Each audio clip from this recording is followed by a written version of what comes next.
What we know, and this from the mayor of this town, we're just outside of Paris here in Levallois-Perret.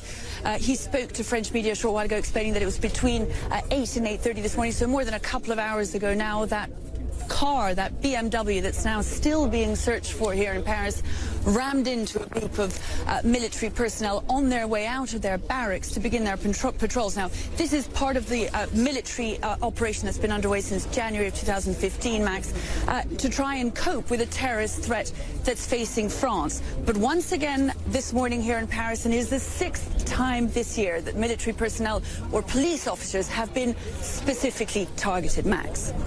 And these were soldiers deployed to support the police after the 2015 attacks? That's right, and anyone who's been to Paris recently will have seen them at all of Paris's touristic locations, heavily armed military personnel. They've been on the streets since January of 2015.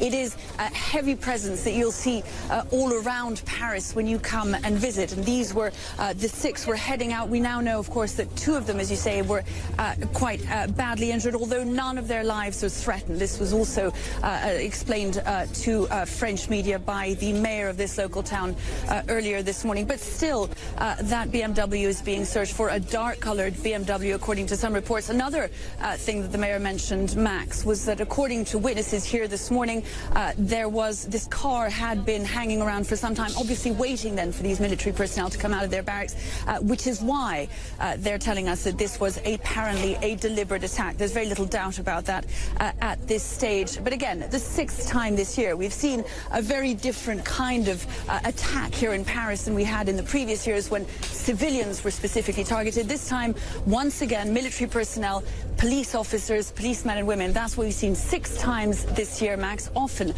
with just a single solitary person taking them on.